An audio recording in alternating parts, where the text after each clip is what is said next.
Good evening. It's a dark, cold, and rainy night. I think it might be time to finally share the plant story that has disturbed me since I first heard it. A tale so unsettling, so dark, that I will never look at Hoyas the same way again. I do have some plant chores to do. I do have some tea to drink. So if you dare to join me, settle in, and we will soon begin. I will warn you, this tale is not for baby plants. Let me just go grab my plant mat and probably a bunch of other things, and then I will tell you the terrible tale of the Moonlit Temple of the Whispering Hoyas. I'm glad you've decided to stay. Today I have the gruesome task of unpacking this propagation vessel. While I love propagating plants in Slurpee cups, unpacking them can be messy, dirty, and dark. The tale I'm going to share with you today will leave you changed. After I heard the tale, I couldn't stop thinking, could this tale be true? Is it possible that someone, a group of people in a secret society, could become so unhinged, so disturbed by their love of Hoyas that they would devote their entire soul to the plant? You'll have to decide for yourself. I packed up this propagation vessel about 6 weeks ago. There is a variety of plants in here and I have no idea how they're doing.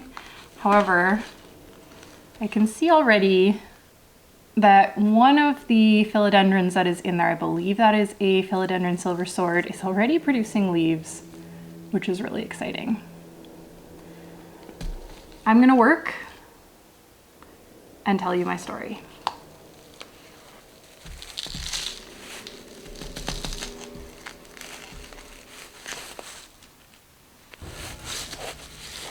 This is the tale of the Moonlit Temple's Whispering Hoyas.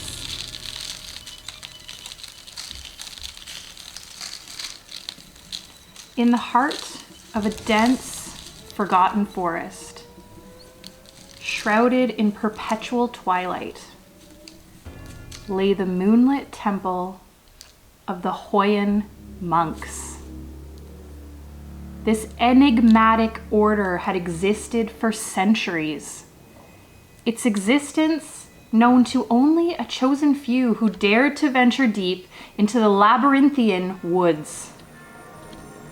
Legend had it that the temple held a secret so profound and unsettling that it could unhinge the minds of those who sought it. In addition to the silver sword, I remember putting in some Hoya stems.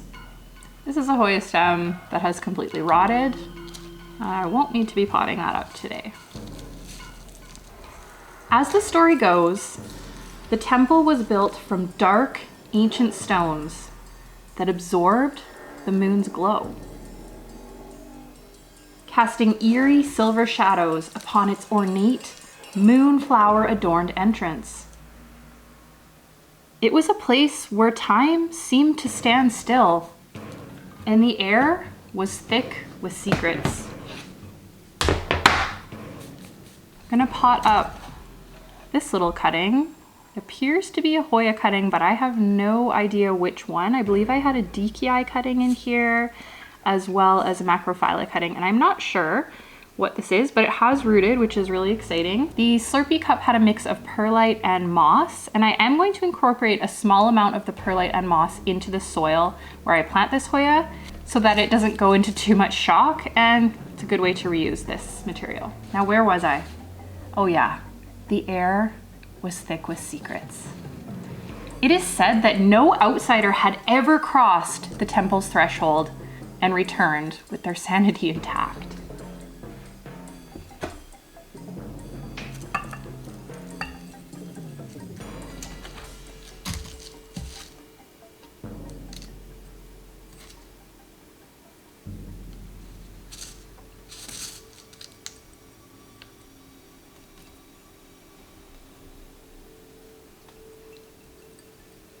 Within the temple's inner sanctum, the Hoya monks moved with an otherworldly grace, their faces hidden beneath hooded robes.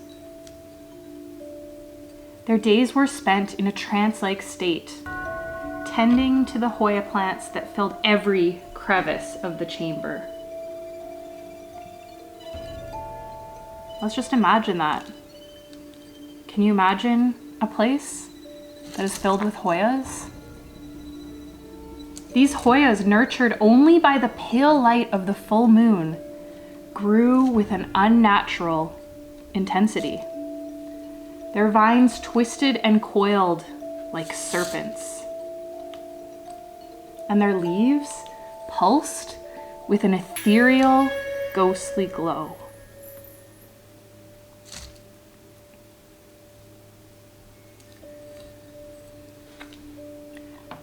Now, this is just a stick for now, but it's got roots, so I'm gonna hope that we have some growth. I'm unfortunately seeing a lot of cuttings that have rotted while in the Slurpee cup, which is unfortunate. I must have overwatered it. This cutting, I don't even remember what it was, but it's totally dead. Just looking for anything else. Another silver sword cutting, totally gone. Now, this propagation method is my favorite propagation method. However, if you overwater it, you can have some disasters, like I appear to have. From what I can see, the only living cuttings are the Hoya that I just potted up and these two silver sword cuttings.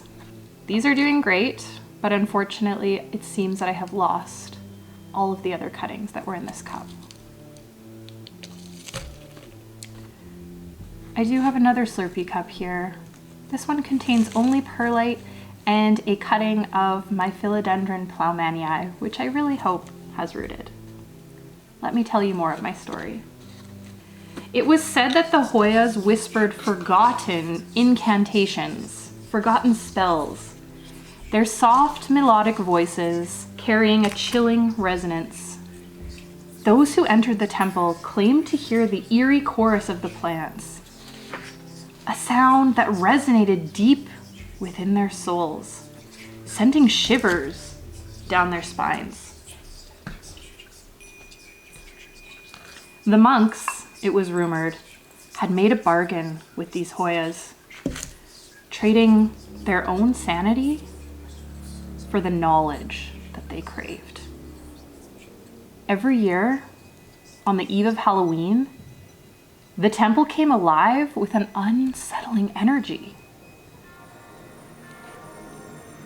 Now, this was a big chunk of my ploumanii, but you can see there is some growth points there. I am going to pot it up in some soil. I'm so happy this one is doing well.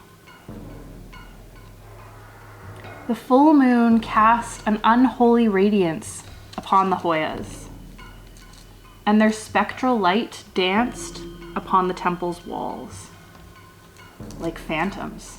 When potting up a crawling philodendron, it's really important to make sure that this stem stays above the soil. If you plant it below the soil, it will probably rot, and this has happened to me a few times. So I've learned my lesson. I'm going to make sure the roots are in the soil, but this part stays above the soil. The monks, now almost unrecognizable as human, embarked on a ritual known only as the moon's embrace.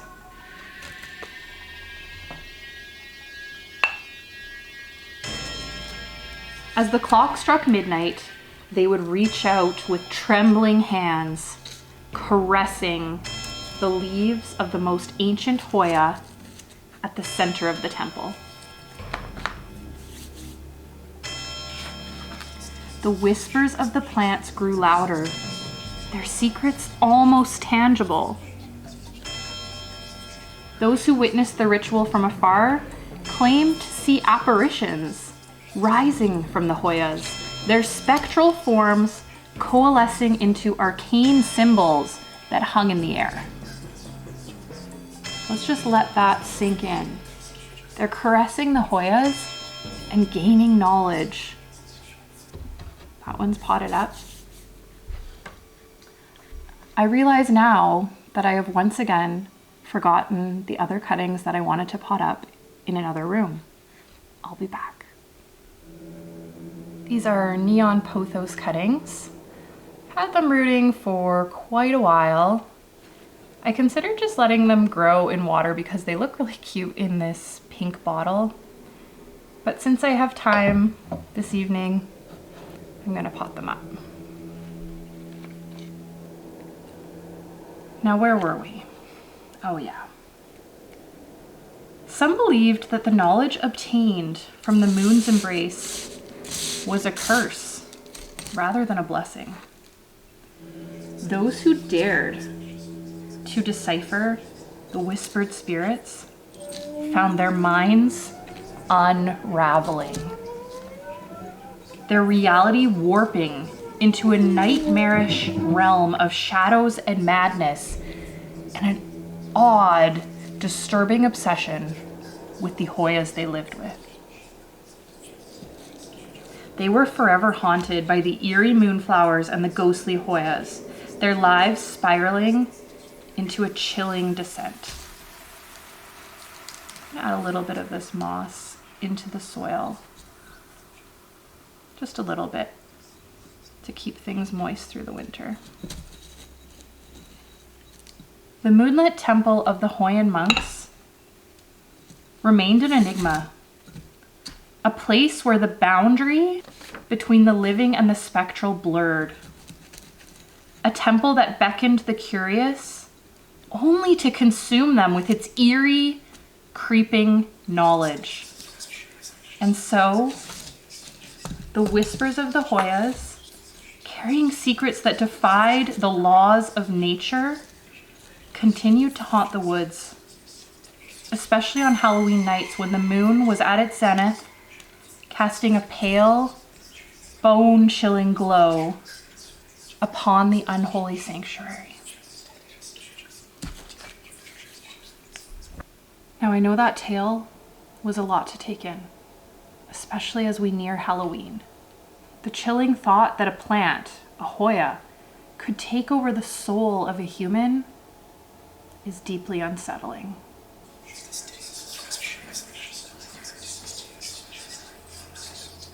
I hope that you and your plants stay safe and healthy in this season, and I hope that you are able to guard your heart against any evil obsessions with Hoyas, philodendrons, or other plants. As a safety precaution, make sure you like this video and subscribe so that we can meet again. I wish you a wonderful evening and happy Halloween.